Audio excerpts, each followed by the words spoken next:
밤의 총성, 라스베이거스 차고의 미스터리. 2010년 12월 1일, 라스베이거스는 초겨울의 추위에 휩싸여 있었다. 교외의 조용한 거리에는 바람이 마른 나무들 사이를 스쳐 지나가는 소리만 들렸다. 노란 가로등 불빛이 작은 집들이 늘어선 거리를 비추었고 사람들은 잠에 빠져 있었다. 하지만 섀도우 크릭 거리의 한 집에서 그 평화는 가슴을 찢는 소리에 의해 깨졌다. 911 전화선을 통해 비명소리가 울려 퍼졌다. 제 남편, 피를 흘리고 있어요. 눈이 커다랗게 떠져 있어요. 제발 도와주세요.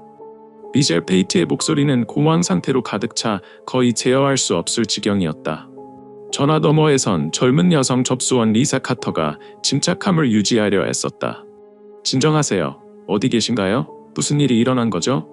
하지만 리사가 들은 것은 흐느낌, 거친 숨소리, 그리고 단절된 문장들 뿐이었다. 그가 쓰러졌어요. 피가 사방에. 제발 서둘러요. 배경에서 아이의 울음소리가 섞여 들었고 무너지는 가정의 혼란스러운 소리와 뒤섞였다. 그 전화는 3분도 채 걸리지 않았지만 경찰과 의료팀이 현장에 출동하기에는 충분했다. 첫 순찰차가 섀도우 크릭 거리로 들어서자 헤드라이트가 7742번지 집을 비췄다. 흰색 울타리와 앞마당에 흩어진 아이 장난감이 있는 평범한 단층 집이었다. 차고 문이 활짝 열려 있었고 끔찍한 장면이 드러났다.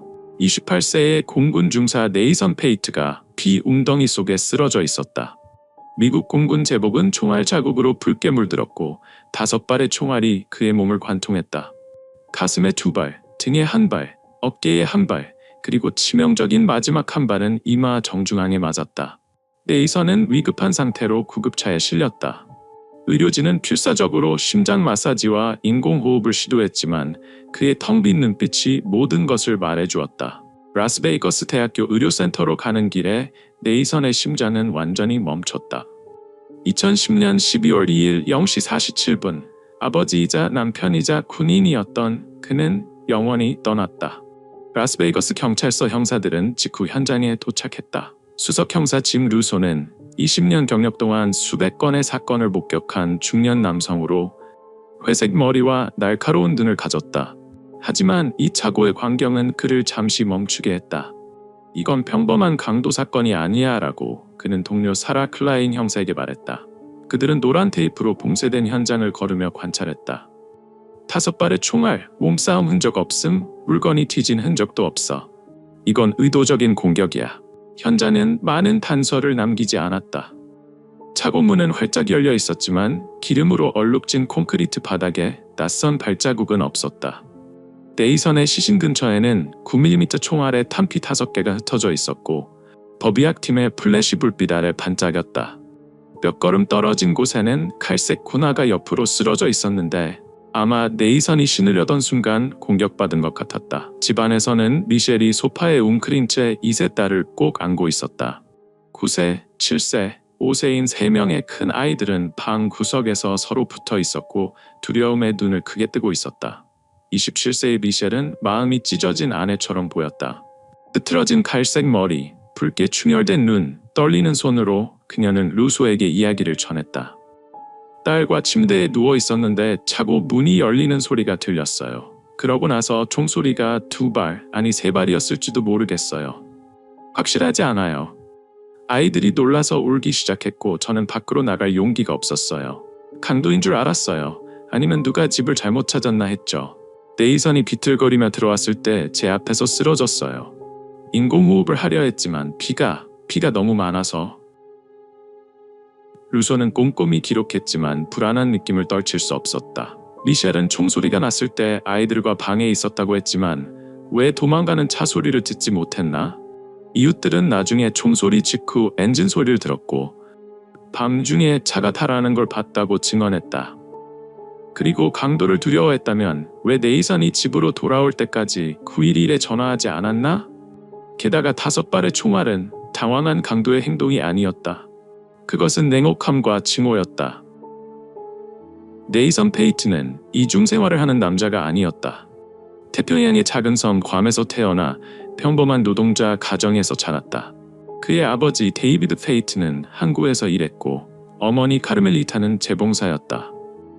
어릴 때부터 네이선은 군대에 들어가는 꿈을 꿨다. 명예 때문이 아니라 미래의 가족에게 더 나은 삶을 주고 싶어서였다. 2002년 20세에 그는 미국 공군에 입대하며 신병에서 넬리스 공군기지에 중사로 올라가는 여정을 시작했다. 괌에서 네이선은 고등학교 동창 미셸을 만났다. 그녀는 환한 미소와 활기찬 성격을 가진 사람이었다.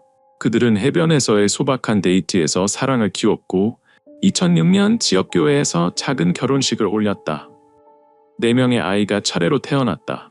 장남 이든 9세, 차녀 에밀리 7세, 차남 노아 5세, 막내딸 릴리 2세였다. 2008년 라스베이거스로 이사했을 때 네이선은 아메리칸 드림을 쫓았다. 작은 집, 안정적인 일자리, 행복한 가정이었다. 2010년 12월 1일 밤, 네이선은 넬리스에서 야간 근무 일정이 있었다. 그는 보통 수 3시부터 아침 7시까지 일하는 힘든 스케줄이었지만 절대 불평하지 않았다. 그날 아이들과 하루 종일 놀다가 잠이 들었다가 깨어났을 때 시계는 23시 15분을 가리켰다. 늦었어. 그는 소리치며 급히 욕실로 뛰어갔다. 미셸은 물 흐르는 소리, 그가 제복을 입는 소리, 차고로 향하는 발소리를 들었다고 했다. 그것이 그녀가 그를 살아있는 모습으로 본 마지막이었다. 루소 형사는 다음날 네이선의 과거를 뒤졌다. 그는 네이선의 넬리스 기지 상관인 마크 톰슨 대위에게 전화했다. 네이선은 우리 최고의 병사 중 하나였어요. 항상 제 시간에 왔고 성실했으며 문제를 일으킨 적이 없었죠. 그의 휴대폰에는 아내와 아이들 사진만 있었어요. 다른 건 없었죠. 루소가 적에 대해 묻자 톰슨은 고개를 저었다. 아무도 네이선을 미워하지 않았어요. 그는 모두에게 사랑받는 사람이었죠. 이웃들도 동의했다. 페이트 집에서 2집 떨어진 린다 해리스는 말했다. 네이선은 종종 우리 차를 무료로 고쳐줬어요. 어느 날 아침 6시에 옆집 노인을 돕기 위해 잔디를 깎는 걸 봤죠. 그런 사람에게 적이 있을 리 없어요. 맞은편에 사는 태역 군인 톰 리베라는 회상했다. 이라크에 대해 물어본 적이 있어요. 2009년에 1년간 거기 있었죠. 그는 말했어요. 미셸과 아이들 곁으로 돌아가고 싶을 뿐이에요. 그는 싸움을 좋아하는 사람이 아니었어요. 그렇다면 누가 네이선을 죽이고 싶어 했을까? 루소와 클라인은 그의 가장 가까운 사람들, 가족, 친구, 동료들을 조사하기 시작했다. 하지만 명백한 동기를 가진 사람은 없었다. 마약도, 빚도, 불륜도 없었다. 네이선의 은행 계좌는 그가 검소한 사람임을 보여줬다. 생필품과 아이들 장난감에만 돈을 썼다. 그의 삶은 완벽해 보였다. 헌신적인 남편, 모범적인 아버지, 신뢰할 수 있는 군인. 하지만 곧 미셸이 의심의 대상이 되었다. 경찰서에서의 첫 신문에서 그녀는 루소 앞에 앉아 두 손을 꼭 맞잡고 있었다. 우리는 행복한 결혼 생활을 했어요. 네이선은 저와 아이들에게 전부였죠. 만약 더 이상 행복하지 않거나 헤어지고 싶다면 서로 솔직하게 말할 수 있는 사이였어요. 불륜 같은 건 없었어요. 루소는 고개를 끄덕였지만 추가로 물었다. 두 분의 재정 상황은 어땠나요? 미셸은 잠시 망설였다. 우리는 경제적으로 힘들었어요. 네이선은 연간 약 4만 달러를 벌었지만 4명의 아이, 집세, 청구서 때문에 부족했어요. 최근 몇 가지 납부를 늦췄죠. 루소는 기록했다. 재정적 어려움. 그게 동기일까? 하지만 네이선이 주 수입원인데 왜 남편을 죽이나? 그러다 작은 세부사항이 루소의 주의를 끌었다. 현장을 떠날 때 그는 이웃들에게 간단히 물었다. 리베라가 말했다. 총소리를 들었고 직후 검은 차가 달아나는 걸 봤어요. 엄청 빠르게 갔고 헤드라이트도 켜지 않았어요. 루소는 미셸에게 돌아갔다. 검은 차를 보는 아는 사람 있나요? 그녀는 잠시 망설이다 대답했다. 제 동료 마이클 로드리게스가 있어요. 그는 검은 캐딜락을 몰아요. 하지만 우리는 그냥 친구예요. 그 이상도 이하도 아니에요. 2010년 12월 2일 짐 루소 형사는 작은 사무실에 앉아 미셸 페이트가 첫 신문에서 약간 망설이며 언급한 이름 마이클 로드리게스의 파일을 응시했다. 그의 앞에는 서류 더미가 있었다. 2005년 마약 범죄, 2007년 폭행 사건, 그리고 몇 번의 교통 위반. 31세의 마이클은 모범 시민은 아니었지만 과연 그가 살인자일까? 루소는 손가락으로 책상을 가볍게 두드리며 사건 다이어그램이 빨간 펜으로 엉성하게 그려진 화이트보드 옆에 서 있는 사라 클라인 형사에게 시선을 돌렸다. 마이클 로드리게스. 검은 차를 가지고 있고 전과가 있고 미셸과 가까워. 이웃이 검은 차가 현장에서 떠나는 걸 봤어. 어떻게 생각해? 클라인은 눈썹을 찌푸리며 보드에 마이클의 이름을 동그라미 쳤다. 우연일 수도 있지만 맞아떨어지는 게 너무 많아. 그를 만나야 해. 마이클은 미셸과 같은 에이펙스 마케팅이라는 소규모 전화 광고 회사에서 일했다.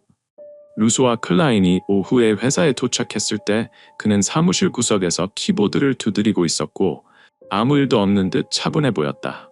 마이클은 키가 크고 검은 머리를 짧게 깎았으며 날카로운 칼색 눈을 가졌지만 두 형사가 다가가자 잠깐 불안이 스쳤다. 마이클 로드리게스, 얘기 좀 해야겠어요. 그들은 마이클을 순찰차로 경찰서에 데려갔다. 수갑은 채우지 않았다. 아직 체포할 만한 증거가 부족했기 때문이다. 신문실에서 마이클은 루소 앞에 앉아 손을 깍지 끼고 놀라울 만큼 차분한 목소리로 말했다. 네이선 얘기 들었어요. 끔찍하네요. 미셸은 분명 무너졌을 거예요. 루소는 주의 깊게 관찰했다. 떨림도 땀도 없었다. 마이클은 무죄이거나 전문 거짓말쟁이였다.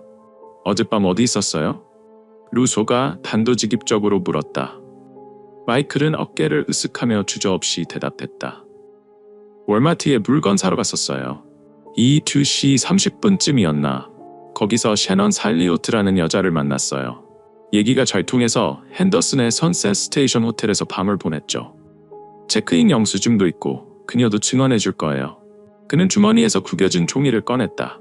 호텔 영수증에는 체크인 시간이 적혀 있었다. 12월 2일 오전 1시 3분. 루소는 클라인과 눈을 마주쳤다. 핸더슨은 라스베이거스에서 20km 떨어져 있고 네이선이 총에 맞은 건 수 3시 30분이었다. 마이클이 이 2시 30분에 월마트에 있었다가 셔넌을 만나고 선셋 스테이션까지 차를 몰았다면 시간이 맞을 수도 있다. 하지만 루소는 바로 믿지 않았다. 어떤 차를 몰아요? 라고 묻자 마이클은 여전히 침착하게 대답했다. 검은 캐딜락이요. 하지만 어젯밤 미셸 집 근처엔 가지 않았어요. 네이선이 야간 근무를 한다는 것도 몰랐고요. 마이클의 알리바이는 확고해 보였다. 클라인은 셔넌 살리오트에게 전화했다. 25세인 그녀는 핸더슨의 바에서 바텐더로 일하고 있었다. 전화로 셔넌은 확인해줬다. 네, 월마트에서 마이클을 만났어요. 그가 맥주를 사고 얘기했는데 잘 맞아서 호텔에 갔죠. 그는 밤새 저와 함께 있었어요. 선셋 스테이션 매니저도 체크인 기록을 팩스로 보내왔고 증언과 일치했다. 루소는 막다른 골목에 부딪힌 느낌이었지만 직감을 지울 수 없었다. 뭔가 잘못됐다. 클라인이 월마트와 선셋 스테이션 주변 교통 카메라를 확인하는 동안 루소는 12월 2일 밤 미셸을 다시 신문했다. 그녀는 여전히 집에 있었고 시어머니 카르멜리타가 아이들을 돌보는 걸 돕고 있었다. 마이클에 대해 묻자 미셸은 전보다 더 망설였다. 우리는 친구예요. 그는 재미있고 잘 들어줘요. 가끔 장난으로 서로 추파를 던지기도 했지만 진지한 건 아니었어요. 루소는 기록했다. 추파 던지기. 미셸이 더 깊은 관계를 숨기려는 변명일까? 12월 3일 아침 법의학팀에서 보고가 왔다. 현장의 9mm 탄피는 흔한 종류로 지문은 없었다. 하지만 한 가지 세부사항이 루소의 눈길을 끌었다. 법원 명령으로 조사한 미셸의 전화에서 마이클이 네이선 외에 가장 자주 연락한 사람으로 기록돼 있었다. 그리고 놀랍게도 사건 당일 밤 그들의 메시지가 드러났다. 23시 12분 마이클이 보냈다. 내일 계약 거의 끝났어. 그놈 정말 귀찮네. 미셸은 23시 24분에 답했다. 잠이 안 와. 늦었어? 라고 소리치는 남자 때문에 깨었어. 그 사람이 문을 나가려고 서둘러. 몇 분 후 네이선이 차고에 들어가 총에 맞아 죽었다. 루소는 심장이 빠르게 뛰는 걸 느꼈다. 계약이 뭐지? 그놈은 네이선을 말하는 건가? 왜 미셸은 사건 직전에 마이클에게 메시지를 보냈나? 그는 클라인을 방으로 불러 메시지 출력물을 가리켰다. 이거 봐 라고 말했다. 이건 무작위 강도 사건이 아니야. 계획이야. 하지만 마이클에겐 알리바이가 있어. 그걸 깨야 해. 클라인은 고개를 끄덕였다. 셔넌이 거짓말을 했거나 시간이 안 맞으면 그자는 끝장이야. 12월 4일 그들은 마이클을 다시 신문했다. 루소가 메시지 출력물을 그의 앞에 놓자 마이클은 잠시 굳었고 루소는 그의 눈에서 처음으로 공황을 보았다. 하지만 그는 곧 침착을 되찾았다. 일 얘기였어요. 계약은 에이펙스에서 진행 중인 프로젝트예요. 그놈은 제 상사지 네이선이 아니에요. 미셸 메시지는 그녀가 늘 가정 불평을 해서 그냥 대충 답한 거예요. 루소는 믿지 않았지만 체포할 단단한 증거가 없었다. 월마트 근처 교통카메라는 2시 45분에 검은 차가 주차장을 떠나 핸더슨으로 향하는 모습을 보여줬다. 아마 마이클의 차일 것이다. 하지만 핸더슨에서 라스베이거스를 왕복해 후 3시 30분에 네이선을 쏘는 건 가능하지만 매우 촉박하다. 마이클의 알리바이는 여전히 벽 같았지만 메시지는 그 벽에 작은 균열을 냈다. 루소는 신문실을 나서며 중얼거렸다. 그가 뭔가를 숨기고 있어. 그리고 미셸은 그걸 알아. 2010년 12월 7일 라스베이거스는 이스턴 애비뉴에 있는 성 베드로 교회에서 네이선 페이트의 추모식을 열었다. 수백 명이 참석했고 델리스 키지 동료들은 단정한 군복을 입고 이웃들은 애도의 눈빛으로 감에서 온 네이선의 가족은 아버지를 잃은 4명의 아이들을 꼭 안았다. 미셸은 맨 앞줄에 서서 검은 드레스를 입고 목사가 기도를 드리는 동안 뺨에 눈물이 흘렀다. 하지만 그 슬픔 뒤에는 폭발을 기다리는 비밀이 숨어 있었다. 그날 아침 추모식 전에 루소와 클라인은 미셸을 3번째 경찰서 신문으로 데려갔다. 그들은 새로운 증거를 확보했다. 전화 분석 결과 미셸이 사건 전 일주일 동안 마이클과 50번 이상 메시지를 주고받은 것으로 드러났다. 이는 네이선과의 연락보다 많았다. 미셸이 신문실 의자에 앉자 루소는 애둘러 말하지 않았다. 미셸, 너와 마이클이 그냥 친구가 아니라는 걸 알아. 더 이상 거짓말하지 마. 진실이 뭐야? 미셸은 고개를 숙이고 손을 하얗게 들 때까지 꽉 쥐었다. 거의 1분간 침묵이 이어졌고 벽시계의 똑딱 소리만 들렸다. 그러더니 그녀는 고개를 들고 충혈된 눈으로 말했다. 저는 마이클과 바람을 피웠어요. 네이선을 죽이고 싶었던 건 아니지만 일이 너무 멀리 가버렸어요. 미셸의 이야기는 폭포처럼 쏟아졌다. 그녀는 몇 달 전 에이펙스 마케팅에서 생활의 압박을 토로할 때 마이클과의 관계가 시작됐다고 말했다. 네이선은 열심히 일했지만 그의 월급으로는 부족했어요. 마이클은 제 얘기를 들어줬어요. 그가 저를 예쁘다고, 제가 대단하다고 말해줬어요. 결혼한 지 몇 년 지나니까 네이선은 그런 말을 더 이상 하지 않았죠. 루소는 메모하면서 날카로운 눈으로 그녀를 봤다. 분류는 한 가지야. 하지만 네이선은 내 집 차고에서 총에 맞아 죽었어. 마이클은 그걸 어떻게 관련이 있나? 미셸은 떨면서 깊게 숨을 들이쉬었다. 한 번 농담으로 말했어요. 만약 네이선이 없어지면 65만 달러의 생명보험금을 받을 수 있다고요. 진심이 아니었는데 마이클이 그 아이디어에 집착했어요. 그가 말했죠. 그가 죽으면 너는 자유가 되고 우리 다시 시작할 수 있어 라고요. 미셸의 말에 따르면 마이클은 사건 약 2달 전에 네이선을 죽일 계획을 제안했다.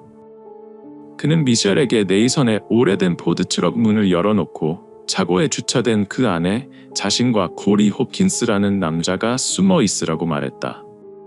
네이선이 야간 근무를 위해 나갈 때를 기다려 거기서 공격할 계획이었다. 저는 그에게 미쳤다고 하고 싶지 않다고 했어요.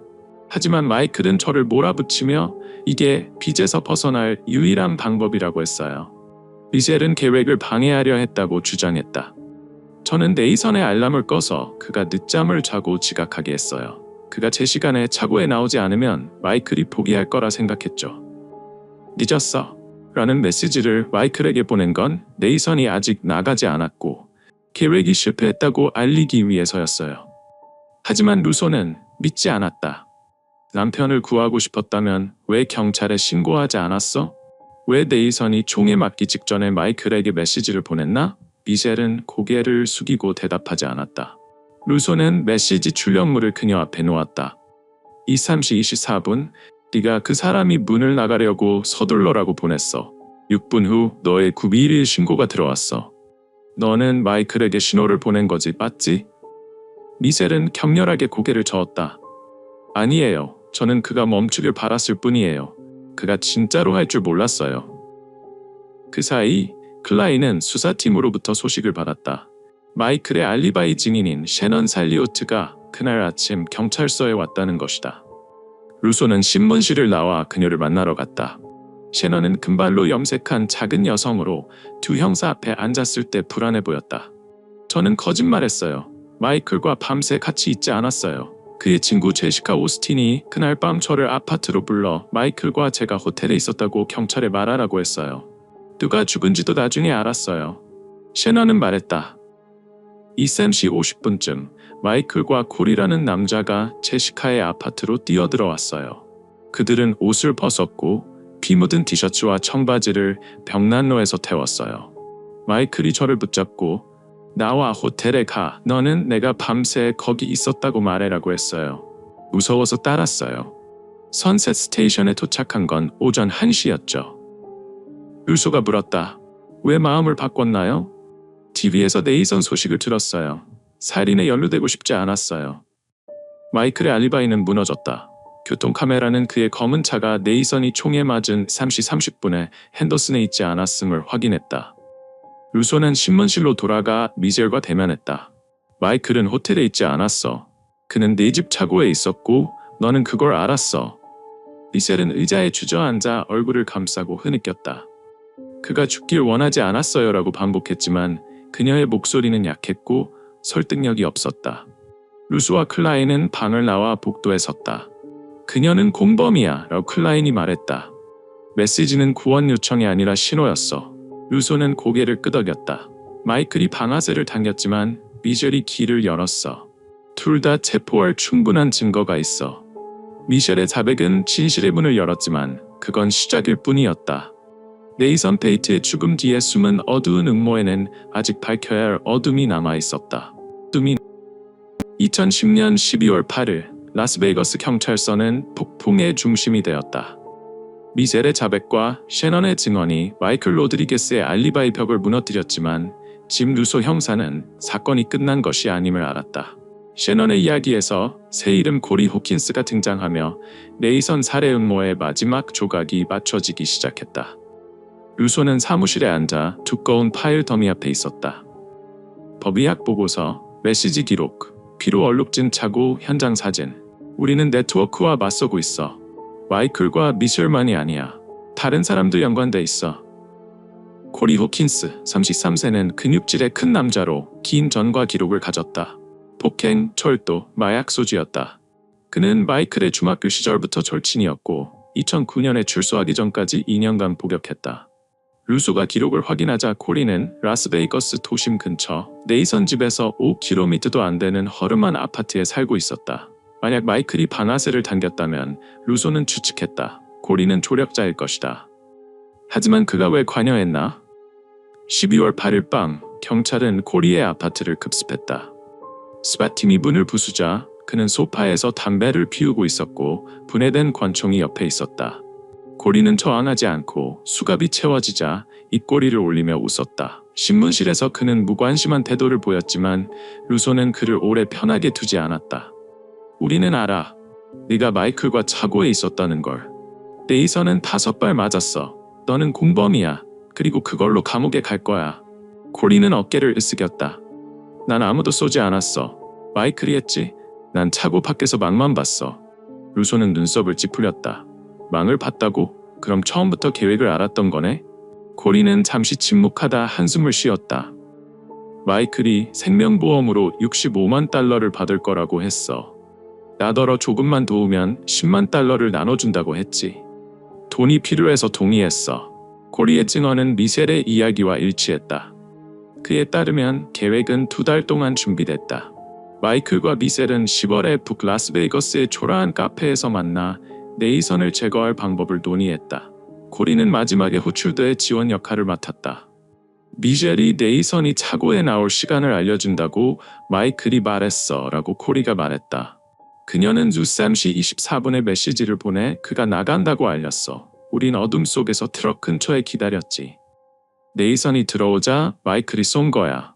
난 밖에 있었고 아무것도 안 했어. 하지만 루소는 코리가 무죄라고 믿지 않았다. 5발의 총알은 잔혹함을 보여줬고 그가 현장에 있었던 것만으로도 공범죄를 입증하기 충분했다. 넌 막지 않았어. 네이선이 죽는 걸 내버려뒀고 증거 은폐를 도왔지. 무죄인 척하지 마. 그 사이 또 다른 인물이 등장했다. 제시카 오스틴 23세, 코리의 전 여자친구였다. 셰넌은 제시카가 자신에게 거짓말을 해서 마이클의 알리바이를 만들라고 했다고 말했다. 루소와 클라인은 12월 9일 제시카를 신문했다. 그녀는 빨갛게 염색한 머리의 작은 여성으로 두 형사 앞에 앉았을 때 떨고 있었다. 누굴 죽일 줄 몰랐어요. 마이클과 코리가 헤로인 딜러를 습격해서 현금을 뺏을 거라고 했어요. 그냥 절도인 줄 알았지 살인인 줄은 몰랐어요. 형사들은 사건을 재구성했다. 12월 1일 밤 마이클과 코리는 페이트 집 차고 근처에 숨어 있었다. 미셸의 23시 24분 메시지. 그 사람이 문을 나가려고 서둘러는 그들에게 행동 신호였다. 네이선이 들어오자 마이클이 5발을 쐈고 코리는 밖에서 망을 봤다. 이후 그들은 제시카의 아파트로 달아나 피 묻은 옷을 태웠고 마이클은 셰넌에게 가짜 알리바이를 만들게 했다. 주된 동기는 네이선의 생명보험 65만 달러였다. 공군에서 40만 달러, 별도의 보험에서 25만 달러였다. 미셸, 마이클, 코리는 모두 그 돈에 유혹당했다. 하지만 미셸은 왜 헌신적인 남편을 배신했나? 루소는 12월 10일 그녀를 마지막으로 신문했다. 혼자 방에 앉아 미셸은 중얼거렸다. 내가 뭘 한 거지? 루소가 들어와 직설적으로 물었다. 내가 계획을 세운 거지? 맞지? 미셸은 울음을 터뜨렸다. 네이선을 죽이고 싶지 않았어요. 하지만 마이클이 저를 몰아붙였어요. 내가 하지 않으면 저를 버릴 거라고 했죠. 저는 휘말렸고 멈출 수 없었어요. 루소는 차갑게 말했다. 내가 그에게 메시지를 보냈어. 그가 네이선을 죽일 걸 알았지. 마이클 탓으로 돌리지 마. 어두운 음모가 분명해졌다. 미셸이 주동자, 마이클이 실행자, 코리가 공범, 제시카가 은폐자였다. 하지만 루소는 유죄 판결을 받으려면 모든 증거를 단단히 묶어야 함을 알았다. 사건은 종결에 가까워졌지만 탐욕의 대가는 아직 정해지지 않았다. 2015년 9월 네이선 페이트의 죽음에서 거의 5년 후 라스베이거스의 클락 카운티 법원에서 마이클 로드리게스의 재판이 열렸다. 법정은 사람들로 가득 찼다. 네이선의 가족, 렐리스 동료들, 세부 사항을 기록하려는 기자들. 마이클은 주황색 죄수복을 입고 피고석에 앉아 검사가 1급 살인과 살인 음모 혐의를 발표하는 동안 무표정이었다. 마이클에 대한 증거는 부인할 수 없었다. 미셸과의 메시지, 셰넌과 제시카의 증언, 교통카메라 분석은 그가 2010년 12월 1일 23시 30분에 핸더슨에 없었다는 것을 보여줬다. 검사 프랭크 설리번은 마이클을 냉혹한 실행자로 묘사하며 네이선에게 용서 없는 증오로 5발을 쐈다고 말했다. 마이클은 무죄를 주장했지만 대심원단은 3시간 만에 유죄를 선고했다. 종신형, 가석방 불가. 판사가 망치를 두드리자 마이클은 반응 없이 고개를 숙였다. 코리 호킨스는 직후 재판에 직면했다. 그는 죄를 인정하며 관용을 구했지만 검사는 양보하지 않았다. 그는 차고 밖에 서서 마이클이 네이선을 죽일 걸 알았어요. 옷을 태워 증거 은폐를 도왔죠. 그건 살인 공범이에요. 코리는 2015년 10월 종신형, 가석방 불가 판결을 받았다. 법정을 떠나며 그는 루소를 돌아보며 입꼬리를 올렸다. 난 쏘지 않았어요. 그래도 대가를 치르는 거죠. 제시카 오스틴은 달랐다. 그녀는 경찰에 협조하며 자신의 역할에 대해 모두 말했다. 검사는 혐의를 살인 음모로 낮추고 5년 징역과 5년 보호 관찰을 제안했다. 누가 죽길 원하지 않았어요. 코리를 돕고 싶었을 뿐이에요. 판사는 변론을 받아들였고 제시카는 멍한 눈으로 법정을 떠났다. 미셸 페이트의 재판은 2016년 3월에 열려 가장 큰 주목을 받았다. 그녀는 머리를 단정히 묶고 잠 못 이룬 밤들로 부은 눈으로 법정에 들어섰다. 검사 설리번은 그녀를 독사과라 부르며 눈물과 섹스와 돈으로 마이클을 조종했다고 말했다. 그들은 증거를 제시했다. 미셸의 메시지는 마이클의 행동 신호였고 네이선을 죽일 계획은 그녀가 6개월간 세운 것이었다.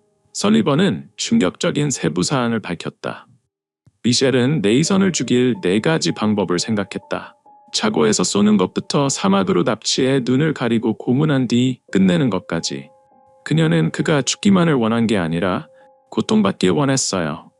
전화 증거에 따르면 미셸은 2010년 9월 사건 3개월 전에 구글에서 흔적 없이 사람을 죽이는 법을 검색했다. 미셸은 1급 살인과 살인 응모 혐의를 인정했지만 네이선 가족은 사형을 요구하지 않았다.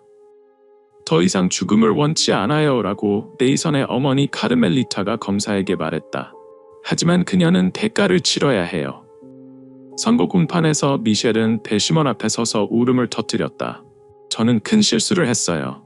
네이선을 죽이고 싶지 않았어요. 압박에서 벗어나고 싶었을 뿐이에요. 그의 가족에게, 제 아이들에게 미안해요. 하지만 설리번은 관대하지 않았다. 그녀는 잡혔기 때문에 우는 거지 후회해서 우는 게 아니에요. 그녀는 이라크에서 살아남은 남편을 배신했고 4명의 아이를 고아로 만들었어요. 이건 용서받을 수 없는 죄예요. 판사는 미셸에게 종신형, 가석방 불가를 선고했다. 끌려가며 그녀는 시어머니를 돌아보며 미안해요라고 중얼거렸다. 카르멜리타는 마지막으로 일어나 발언했다. 제 아들은 전쟁에서 살아남았지만 아내 손에 죽었어요고 그녀는 목이 베어 말했다. 손주들은 큰 소리를 무서워하고 엄마가 아빠를 해친 것처럼 자신들을 해칠까봐 두려워해요. 저는 미셸을 용서해요. 그녀의 영혼에 그게 필요하니까요. 하지만 잊지 않을 거예요. 사건 후 네이선의 4아이는 카르멜리타가 괌으로 데려가 키웠다. 그녀는 아이들이 밤중에 악몽에 시달리며 우는 일이 잦다고 말했다. 이든이 저에게 엄마가 왜 아빠에게 그런 짓을 했어요? 라고 물었어요 라고 카르멜리타가 기자들에게 말했다. 저는 대답이 없어요.